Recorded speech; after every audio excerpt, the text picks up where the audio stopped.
transmitir as suas ideias, esse é o seu governo. O rádio sempre presente na vida das pessoas e por isso a gente faz esse agradecimento inicial ao senhor. Ô Dilson, eu quero começar te cumprimentando o Shoa. Quando o Shoa começou a falar a quantidade de rádio que está participando da transmissão, eu pensei que ele ia falar da BBC de Londres, da rádio de Moscou, tanta rádio que eu falei, esse rapaz ultrapassou o mundo agora. Mas você tem uma coisa, Dilson, eu gosto de rádio. Eu acho que a conversa que a gente faz com as pessoas através de uma rádio é muito importante. É muito importante porque as pessoas podem se locomover com o rádio em qualquer lugar, não precisa ficar sentada no sofá, pode estar trabalhando em casa, pode estar carpinando, pode estar lavando, pode estar passando, pode estar estudando. A pessoa está lá, não precisa tirar o olho para enxergar. Então eu gosto porque é uma entrevista mais verdadeira. É uma coisa mais tete-a-tete, é uma pergunta mais, eu diria, mais contundente. Então, quando eu venho numa rádio, eu digo sempre o seguinte, eu estou aqui diante de vocês. Pergunto o que vocês quiserem, aquilo que eu souber responder, eu responderei, aquilo que eu não souber, eu falo que não sei, mas é importante que seja uma entrevista muito verdadeira, porque, afinal de contas, não é todo dia que vem um presidente da República à Feira de Santana. Verdade. Saudar o governador Jerônimo, os ministros Rui, ministro Renan, deputado federal Zé Neto, todos os ministros aqui da sua comitiva, presidente. Presidente, vamos começar batendo esse papo. Mas deixa eu contar um fato histórico, não sei se o Wagner está aí, eu vou contar um fato histórico, sabe, que ninguém sabe, que ninguém nunca contou para ninguém. Mas eu estava em Feira de Santana, fazendo um encontro com o pessoal da pequena agricultura familiar. Quando Jacques Wagner era ministro da Dilma e ele veio à Feira de Santana conversar comigo. Eu vou lhe dizer qual foi o anúncio que ele me deu. Ele veio dizer que a Comissão de Ética da Câmara tinha dado cartão vermelho para o Eduardo Cunha e que o Eduardo Cunha, então, iria colocar o impeachment da Dilma para ser votado. Havia, naquele tempo, a possibilidade de que o pessoal ia fazer apenas a demonstração ao Eduardo Cunha e não dar cartão vermelho. Mas aí os deputados resolveram dar cartão vermelho e o Jacques veio pegar e falou, vai acontecer o impeachment porque o Eduardo Cunha vai colocar para votar. E aconteceu o impeachment. E o Wagner veio à Feira de Santana me dar essa notícia de que a coisa tinha azedado lá em Brasília. Esse é um fato que marcou um pouco a história desse país, porque esse país, depois do impeachment, esse país andou para trás, sabe, desandou, e as coisas não deram mais certo. Então, com a nossa volta agora, a gente está tentando fazer com que o país volte outra vez a encontrar o seu rumo, a trabalhar, gerar emprego, gerar salário, gerar renda, gerar consumo, gerar educação, gerar saúde, gerar habitação. Essas coisas que vai acontecer. Então, eu tenho uma relação boa. O Dilson estava me contando, a primeira vez que eu vi a Feira de Santana, eu vim aqui para fazer um comício de solidariedade ao Chico Pinto, que estava sendo ameaçado de cassação porque ele tinha chamado Pinochet de ditador.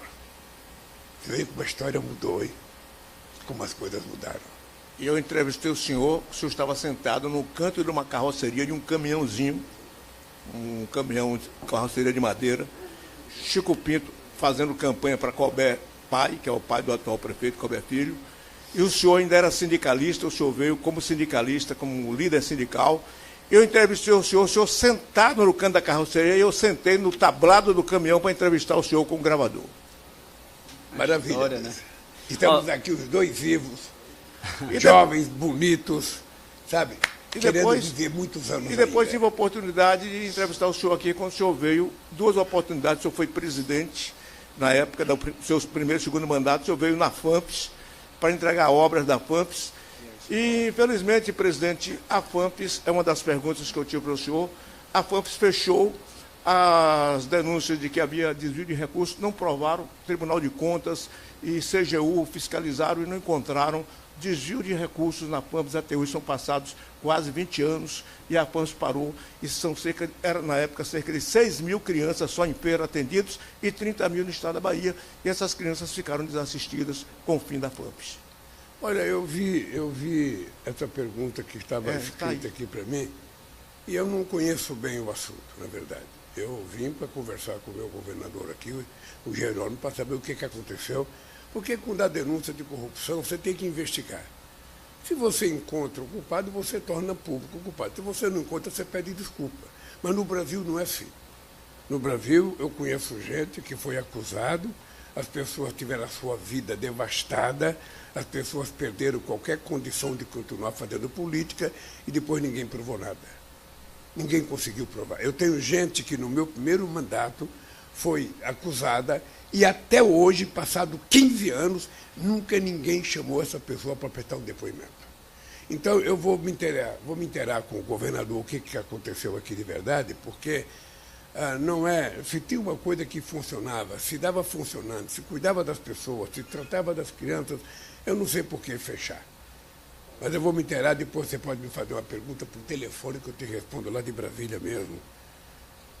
Presidente, no momento os aposentados, pensionistas, estavam um tanto preocupados, mas ouviram do senhor, e eu não sei se o senhor confirma, que não pretende o governo desatrelar o reajuste do salário mínimo ao dos aposentados e pensionistas.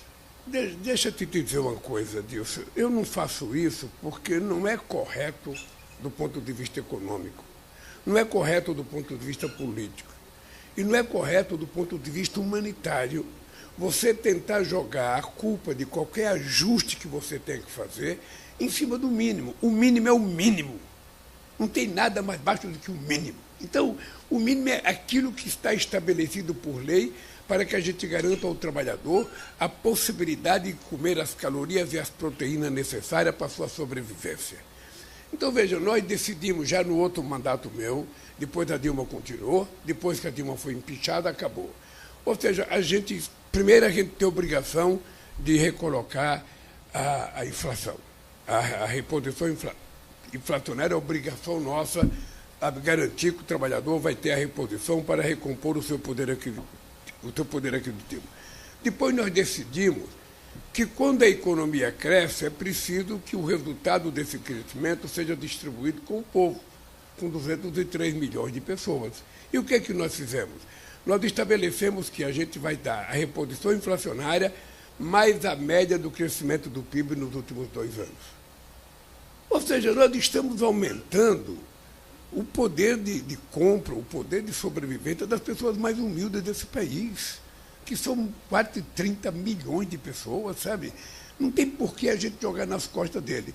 Ora, se a gente estiver gastando de forma equivocada, nós temos que parar de gastar de forma equivocada.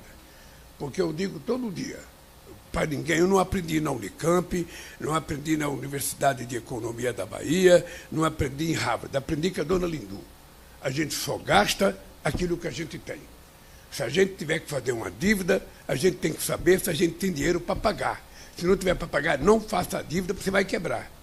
É assim que eu quero cuidar do Brasil. Sabe, eu quero aumentar a riqueza, quero aumentar a arrecadação, quero aumentar a distribuição e quero aumentar o bem-estar da sociedade brasileira. Então, nós estamos fazendo um estudo, pente fino, para saber se tem alguma coisa errada, se tem alguém recebendo que não deveria receber. Sabe, porque o que eu estou percebendo é que tem gente que precisava receber. Eu fui numa casa essa semana, uma miséria tão grande, eu perguntei para a mulher, você recebe Bolsa Família? Não. Olha, se essa mulher não recebe Bolsa Família, eu perguntando, quem é que recebe? Porque essa mulher está numa miséria desgraçada. Então, eu tenho muito cuidado disso, muito cuidado de mexer, sabe, nessas coisas de quem ganha pouco, porque tudo rebenta do lado dele. Tudo rebenta do lado dele. Ou seja, quando as coisas estão maravilhosamente bem, quem ganha muito ganha mais, quem é mais rico fica mais rico ainda. Agora, quando a coisa dá um certo desandar, a corda arrebenta do lado do mais pobre. E é por isso que eu digo o seguinte, não haverá mudança na nossa política de salário mínimo, porque nós não vamos prejudicar quem já é prejudicado a vida inteira. O presidente, ainda nesse tema da economia, muito se fala na questão da autonomia do Banco Central, né? Isso é um questionamento que muitos fazem. Qual a sua visão em relação a essa questão da autonomia do Banco Central? Manter do jeito que está? Qual a posição do senhor? Não é uma discussão de muita gente. Quem quer o Banco Central autônomo é o mercado, que fazem parte do cupom, que determina a meta de inflação, que determina a política de juros. Eu tive um Banco Central independente. O Meirelles ficou 8 anos no meu governo, como presidente do Banco Central, e o Meirelles teve total independência para fazer os ajustes que quisesse fazer, sem que o presidente da República se metesse. Agora, veja, o que você não pode é ter um Banco Central que não está combinando adequadamente com aquilo que é o desejo da nação. Nós não precisamos ter política de juro alto nesse momento, não precisamos. A taxa Selic 10,50 está exagerada, a inflação está controlada, nós acabamos de aprovar a manutenção da média de 3%, ou seja, porque responsabilidade é uma coisa que a gente preza muito. Eu digo para todo mundo, para ninguém ter dúvida do que eu falo. Eu vivi dentro de uma fábrica recebendo salário numa inflação de 80% ao mês. E eu digo sempre, eu saía da fábrica quando eu pegava o salário dia 10, eu saía da fábrica ia direto para um atacadista comprar tudo que não era perecível para ver se não perdia o meu salário. Então, inflação baixa, para mim, não é um desejo, é uma obsessão. Porque eu sei que quanto mais baixa a inflação, mais o trabalhador tem poder aquisitivo, mais o dinheiro dele vai render. Então, isso faz parte da minha vida. Isso não é um programa de governo, não é um discurso para você, o show, ou um discurso por Deus no microfone da Rádio Princesa. Não, isso é uma profissão de fé que eu carrego.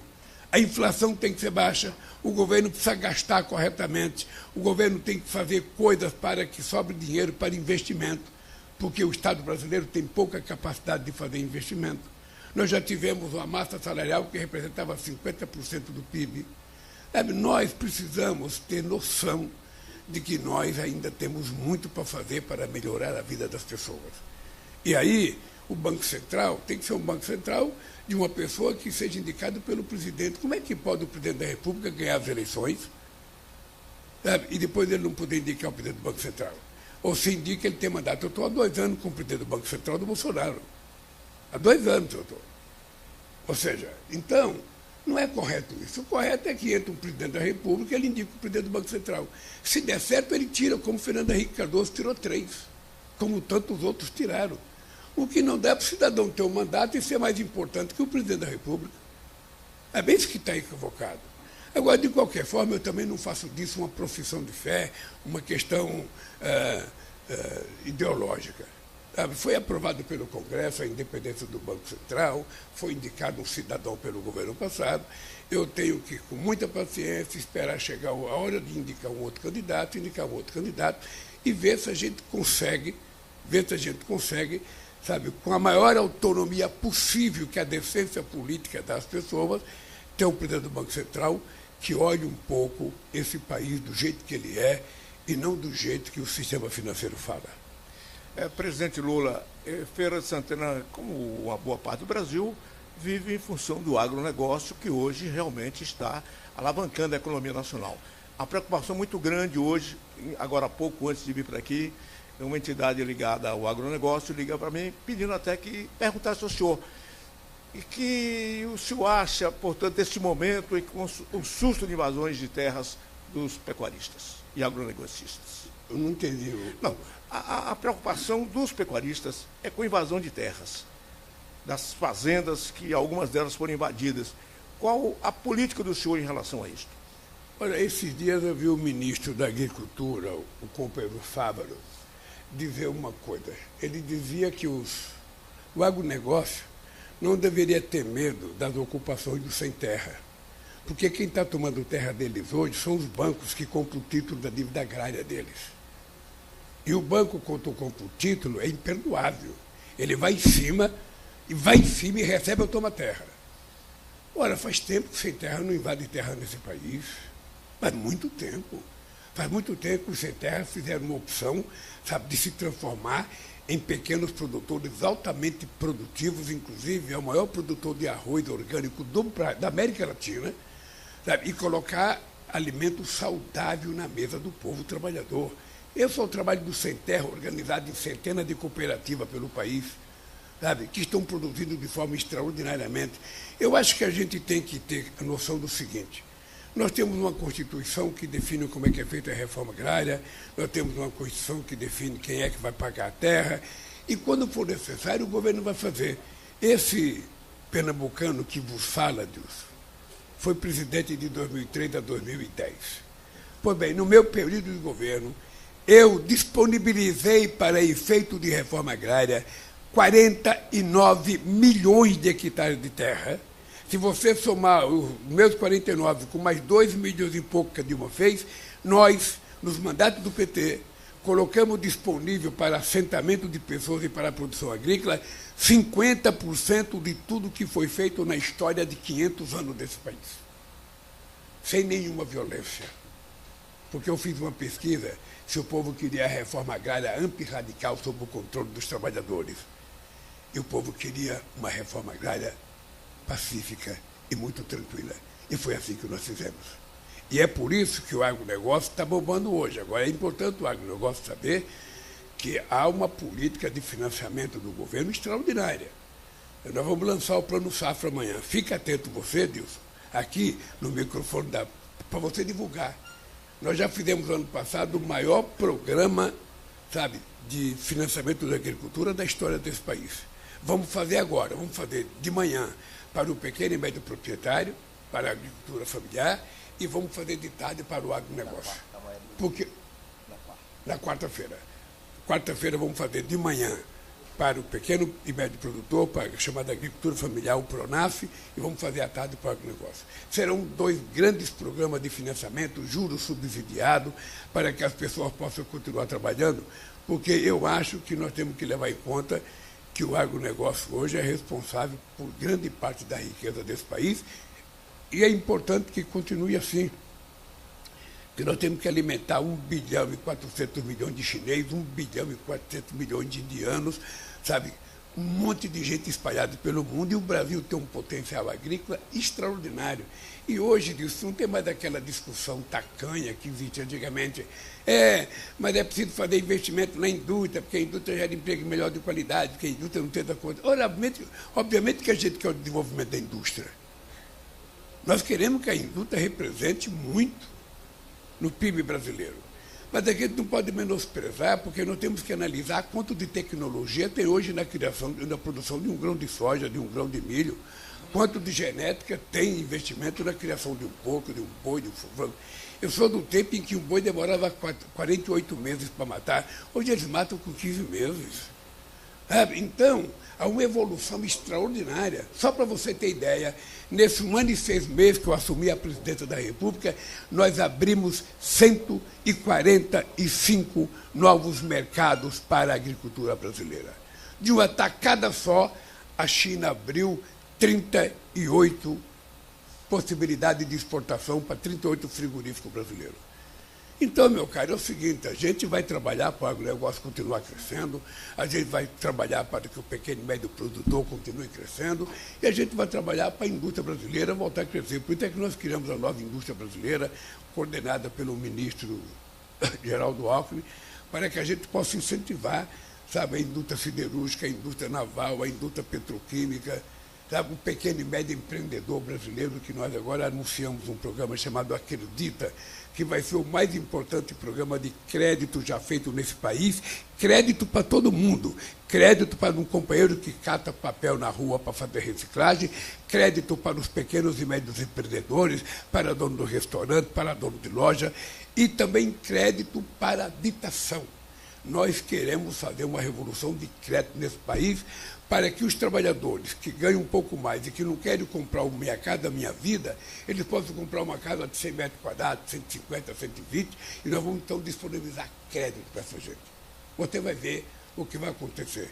Nós já anunciamos esse programa chamado Acredita, mas ele só vai ser concluído em setembro, porque são várias entidades, Banco do Brasil, Caixa Econômica, BNDES, sabe, Ministério da Fazenda, Ministério da Casa Civil, Ministério do Meio Ambiente.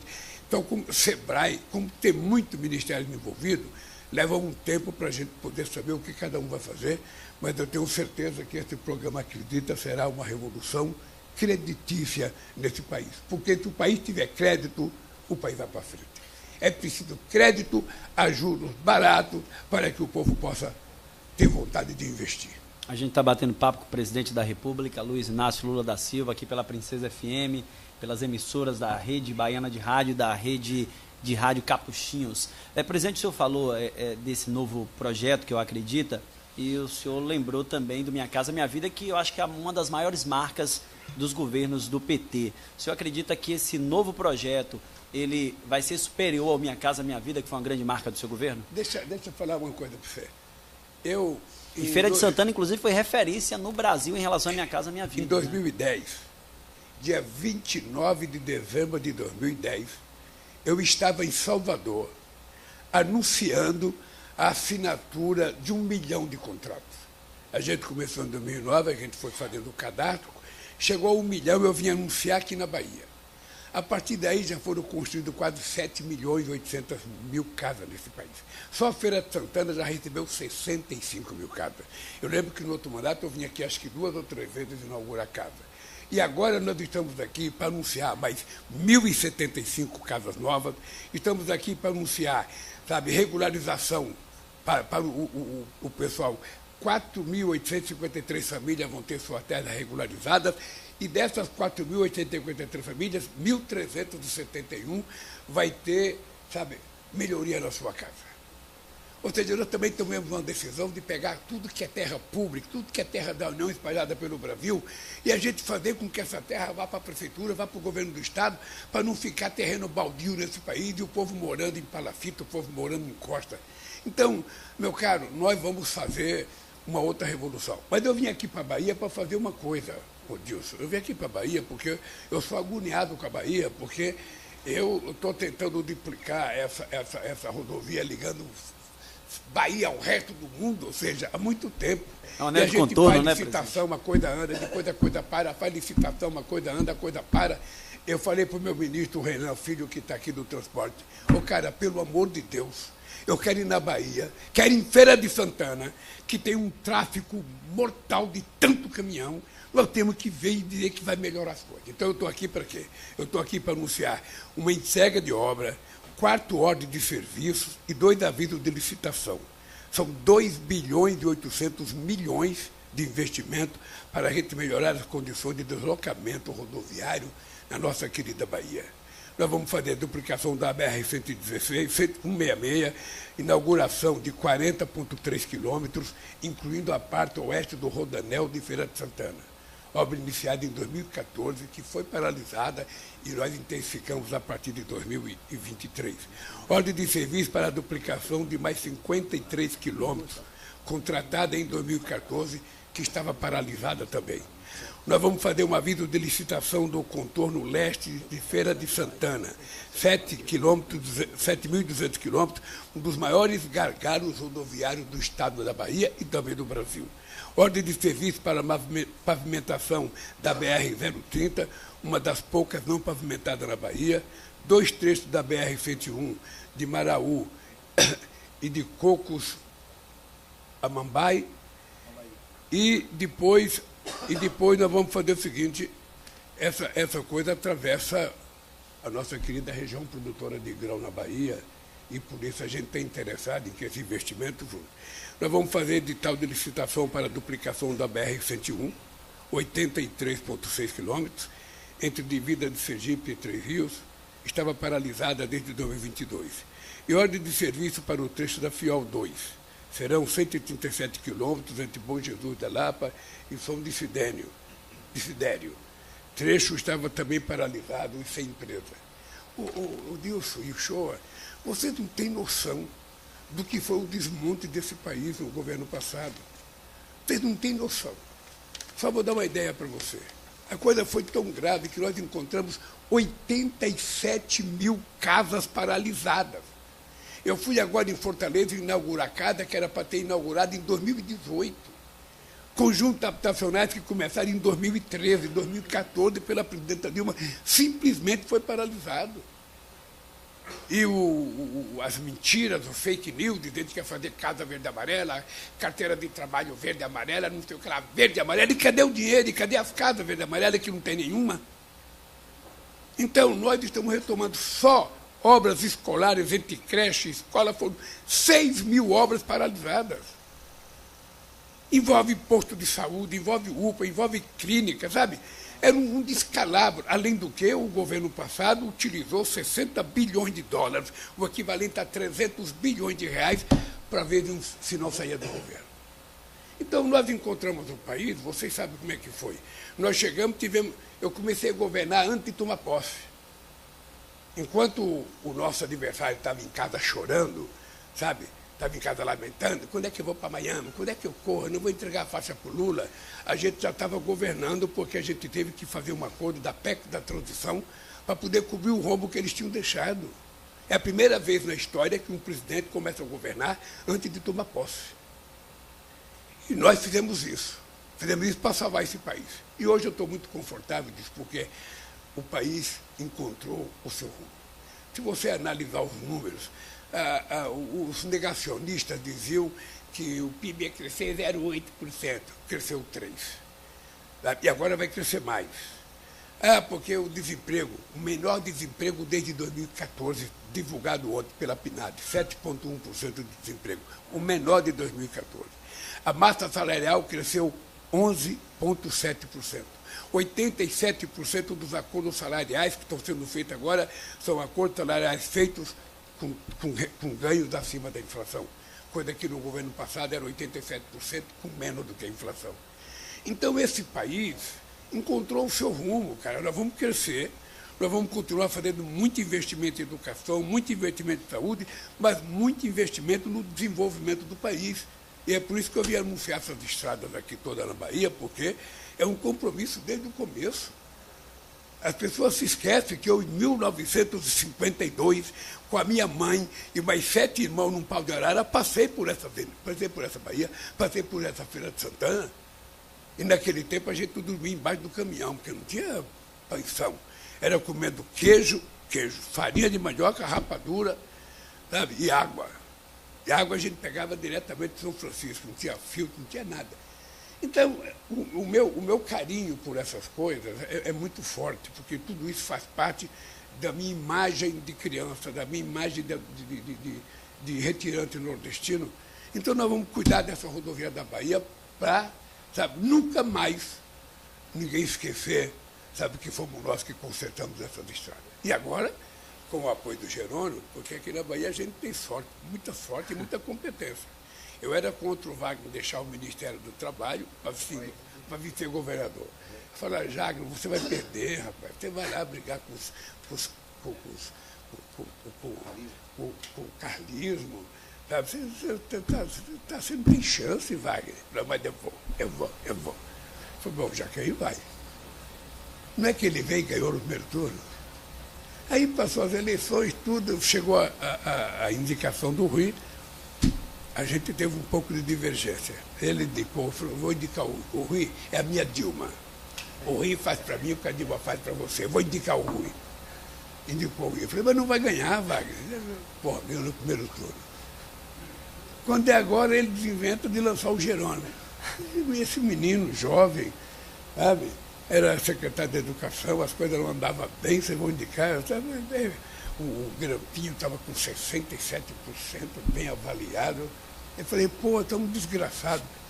Não é que o Jerônimo virou governador da Bahia? Então, eu aqui, cara, só tenho que aprender. Eu, quando vim aqui, saio daqui como se eu estivesse fazendo pós-graduação de política, sabe, em Harvard. Venho aqui e aprendo, sabe?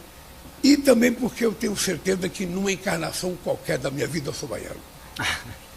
Porque a minha relação com esse povo é muito forte. Eu gosto muito do povo baiano e tenho certeza que eles gostam de mim. Aonde eu chego nesse país que tem um baiano, a primeira coisa que ele fala, Lula, eu sou da Bahia, Lula. Meu filho fez o ProUni, Lula. Meu filho fez não sei das contas, Lula. Meu filho está no Instituto Federal, Lula. Isso é que dá alegria da gente governar. Sabe? E governar agora, com Jerônimo no governo e com o Rui Costa na Casa Civil, eu fico sempre de olho para o Rui Costa não desviar todas as obras para a Bahia. Porque ele tem que lembrar que tem 27 estados, precisa cuidar um pouco de todo mundo.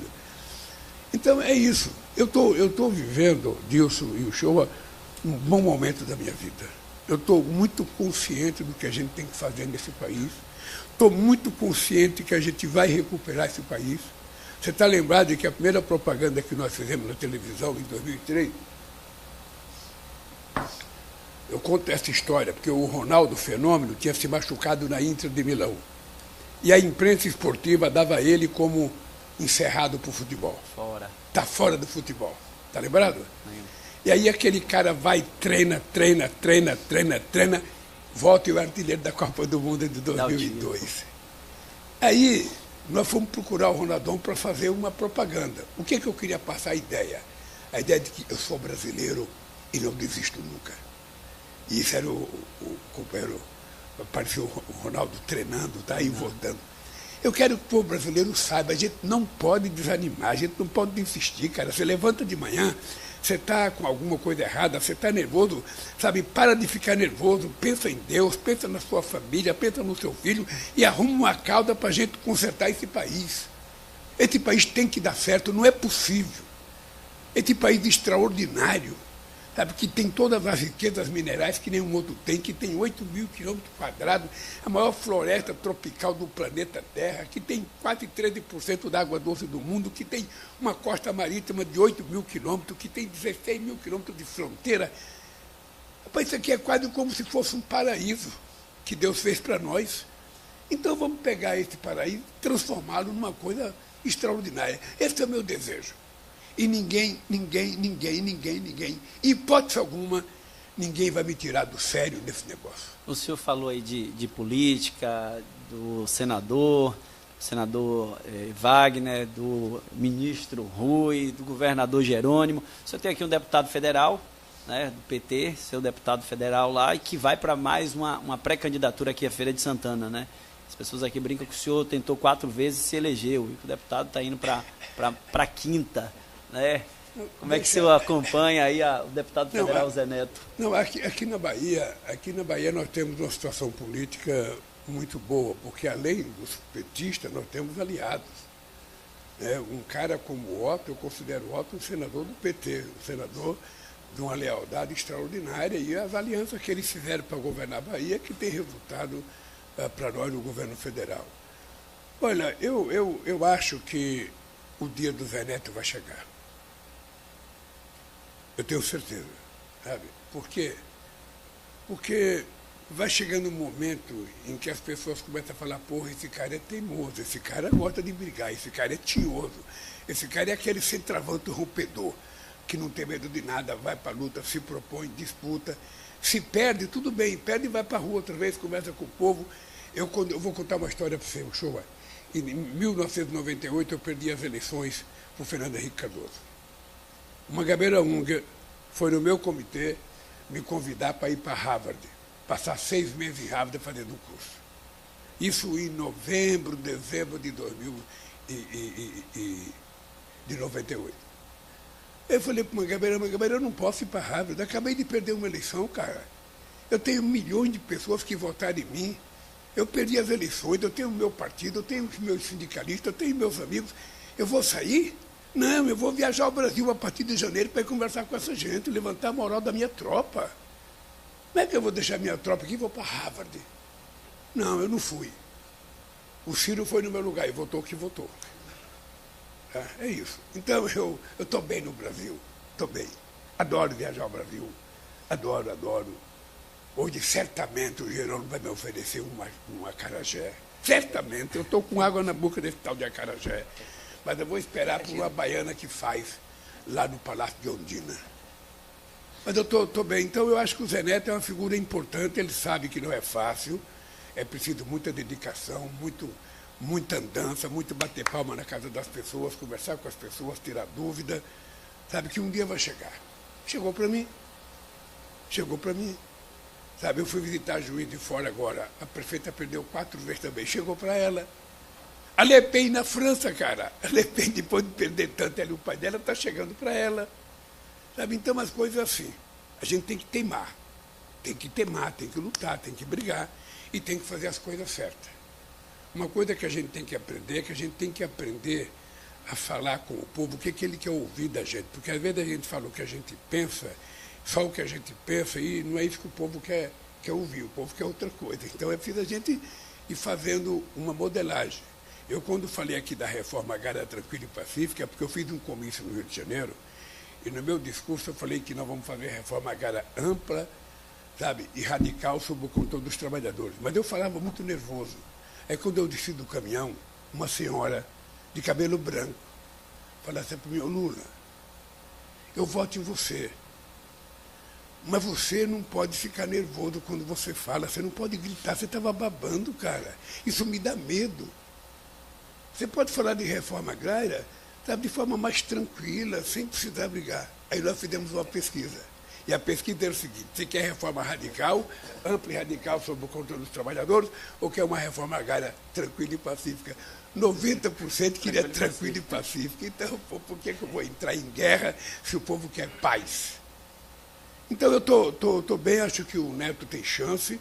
Feira de Santana é uma experiência administrativa importante, é uma cidade extraordinariamente grande, com muitos problemas, ele sabe disso.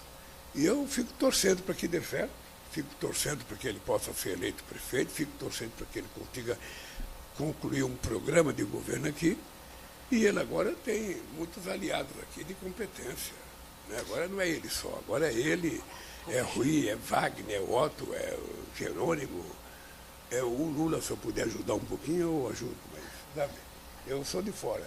Mas eu acho que ele tem uma chance, ele merece, é um bom deputado. É um rapaz altamente preparado. Eu acho que vai dar certo. Presidente Lula, um caminho internacional. Uma pesquisa feita recente, de ontem para cá, nos Estados Unidos, dá conta que 72% da população é contra a reeleição, não pela capacidade administrativa dele, mas pela capacidade física dele de assumir uma eleição nos Estados Unidos, e que Kamala Harris pode até substituir. Gostaria de saber qual a opinião do senhor e uma outra opinião, já que nosso tempo está chegando, né? Pelo senhor seguiria até amanhã, mas o senhor tem outros compromissos e a assessoria já nos recomenda com muita categoria. E outra coisa, Zelensky disse que não perdeu a esperança de ter o senhor do lado dele. O senhor acha que o que é que mudaria esse panorama internacional em referência a Biden? E ainda tem a França, né? A França, ele falou de repente... Biden e Zelensky. Deixa eu dizer uma coisa para os nossos ouvintes. É muito difícil a gente dar palpite num processo eleitoral de um outro país. É muito difícil porque depois do resultado eleitoral, a gente tem que conviver com quem ganhou as eleições. Então você tem que tomar cuidado para não criar animosidade. Eu, pessoalmente, gosto do Biden. Já encontrei com o Biden várias vezes. Sabe? Eu acho que o Biden ele tem um problema, sabe? Que ele está andando mais lentamente, ele está demorando mais para responder as coisas, possivelmente esteja pensando.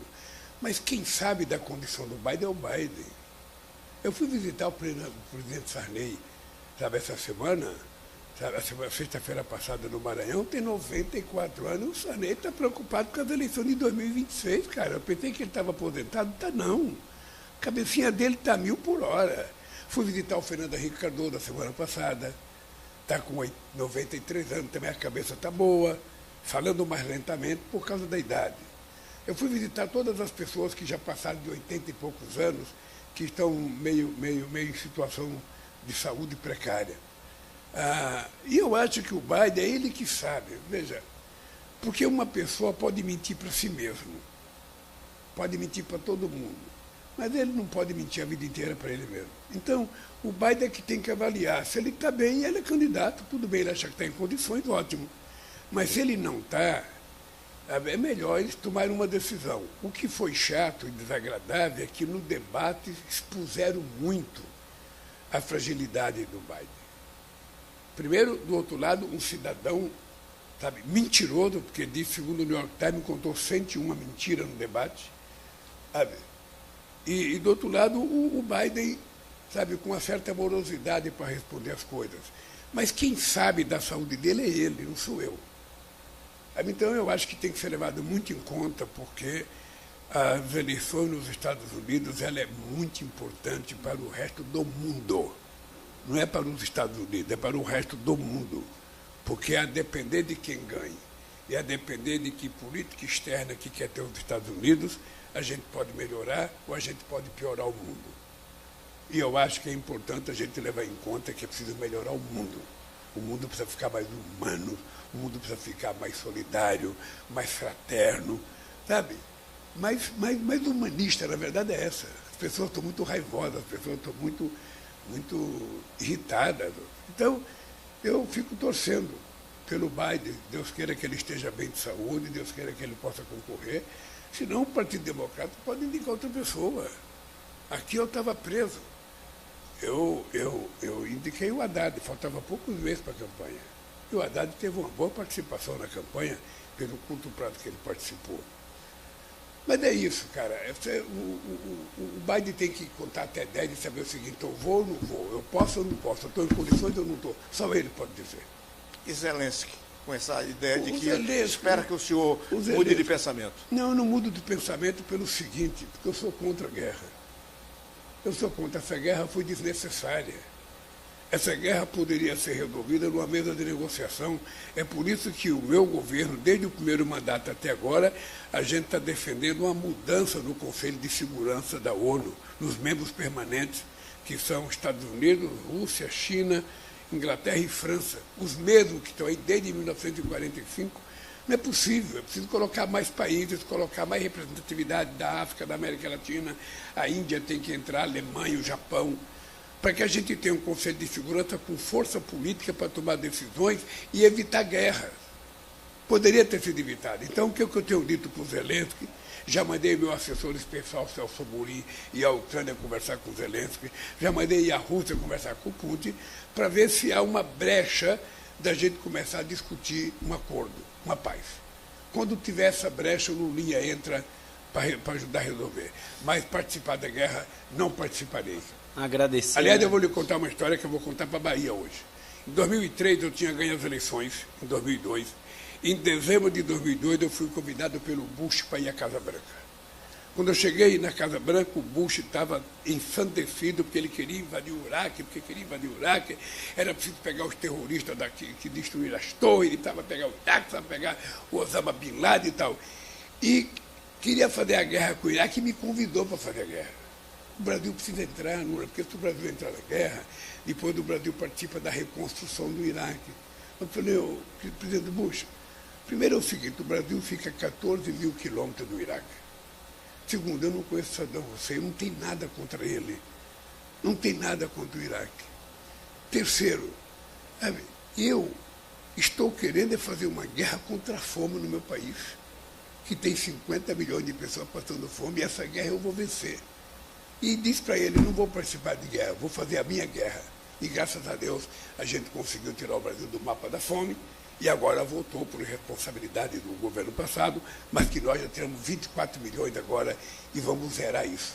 Eu não quero ninguém com fome nesse país, eu quero todo mundo tomando um café, bem gostoso, se tiver um cuscuzinho, um ovo frito, uma macaxeira, um inhame, um cará, tudo bem. Se não tiver, pode ser um pão com mortadela, mas um cafezinho quente com leite. Eu quero todo mundo almoçando, eu quero todo mundo jantando, eu quero que as crianças tenham uma merenda escolar. Aliás, você sabe que a refeição escolar ficou 7 anos sem reajuste? Vocês acreditam que é possível a refeição dos nossos filhos ficarem 7 anos sem ter reajuste? Eu tive que entrar e dei 39% de reajuste. É um negócio absurdo que aconteceu nesse país. Então, eu tenho as minhas guerras aqui internas para fazer.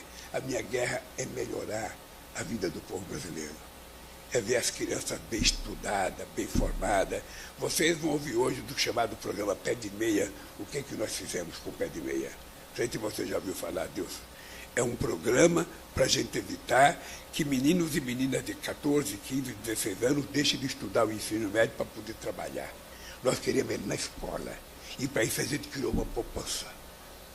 Uma poupança que vai dar 2 mil durante 10 meses.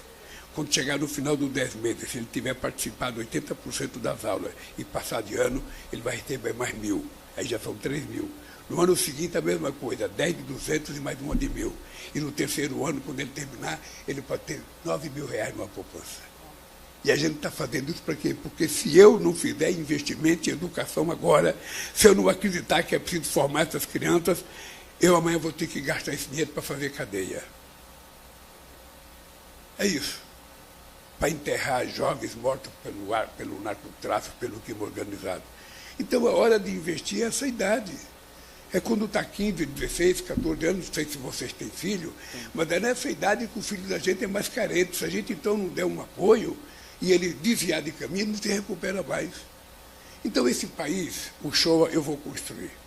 Obviamente que eu, quando eu falo eu vou construir, eu sou o Jerônimo, eu sou o Wagner, eu sou o Rui, eu sou o Neto, eu sou vocês. Ou seja, na verdade, quando eu falo eu, é nós. Nós temos que consertar esse país. Eu tenho fé em Deus que a gente vai chegar lá. Eu tenho 2 anos e 5 meses de mandato. Tem quase o dobro do que eu já governei. E vou te contar uma coisa, nós vamos fazer muita coisa nesse país. Mas muita coisa nesse país que vocês não têm dimensão. Acabamos de aprovar 100 novos institutos federais. Quando eu cheguei na presidência em 2003, em 100 anos, a elite brasileira tinha feito 140 institutos. Nós vamos chegar a 782 institutos federais. Porque a educação, para mim, é obsessão. Eu sei o significado de um trabalhador com profissão e um trabalhador sem profissão. Eu sei a chance de um e a chance de outro. E eu já fui sem profissão e já tive profissão. Então eu tenho dito para mim, eu quero que você estude. E tenho pedido para os pais, pelo amor de Deus, não deixem seus filhos parar de estudar, em hipótese alguma, por nada desse mundo. Não deixem ele parar de estudar. Mesmo que ele quiser ser jogador de bola, manda ele estudar. Porque um jogador de bola letrado pode ser melhor do que um não letrado. Então, é assim que é a minha vida. O show é assim, Deus, que é a minha vida. Eu quero agradecer a vocês essa entrevista, dizer para vocês que, para mim, a rádio é uma coisa muito importante, eu tenho um apreço muito grande por entrevista de rádio, e agora que vocês descobriram o caminho da minha assessoria, quando tiver uma coisa importante, que você fala, pô, nós queríamos ouvir o presidente Lula, ligue para o meu pessoal, porque a gente pode fazer do Palácio da Alvorada, bota o microfone lá, o Estuquinho bota a câmera dele, a gente faz como se estivesse ao vivo. Vocês dois bonitão aqui, eu bonitão lá, e a gente conversa com o povo, a Bahia inteira. Muito obrigado pelo carinho. Agradecer ao senhor, né, Dilson? Agradecer a todas as emissoras de rádio que estão aí, a Bahia inteira acompanhando o presidente Lula nesse momento, comandado aqui pela Princesa FM, pelos programas Altos Papos e Bom Dia Feira. E agradecer ao nosso superintendente, Frei Jorge, que abriu todo esse espaço das emissoras para que a gente pudesse fazer esse bate-papo com o presidente, com o governador e toda a sua comitiva, Dilson. Bom, eu agradeço pessoalmente. Mais uma entrevista que eu faço com o presidente Lula. Essa entrevista que a gente tem realmente o prazer de divulgar em toda a Bahia, porque o senhor, nesse momento, o senhor falou para toda a Bahia, para a Chapada Diamantina, para o Norte, para o Nordeste, para o Sul, para a capital baiana também, né, através das rádios da capital, da Rádio Recôncavo. E agradecer, viu, presidente? E o senhor se sinta mais radialista a partir de hoje.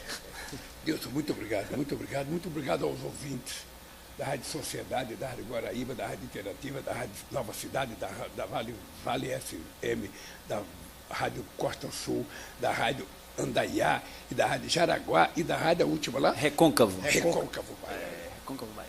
Se eu pudesse, eu ia mandar um recado para Dona Canoa. Mas como ela já foi para o céu, está de lá olhando a gente aqui bonitão. Obrigado. Tá? Um abraço. Que Deus abraço do coração. Assim para o senhor. E o governador, o governador Jerônimo está aqui, o ministro Rui Costa, e o ministro Renan também, nosso agradecimento. O deputado Zé Neto também, que está aqui. E o ministro Jader Filho, que veio aqui anunciar, hoje ele vai assinar 1.075 casas aqui em Feira de Santana. Ok, obrigado e até uma próxima oportunidade, presidente. Abraço. Abraço a todo mundo que estava ouvindo aí a Rádio Princesa FM, a todas as emissoras. A gente agora encerra esse bate-papo com o presidente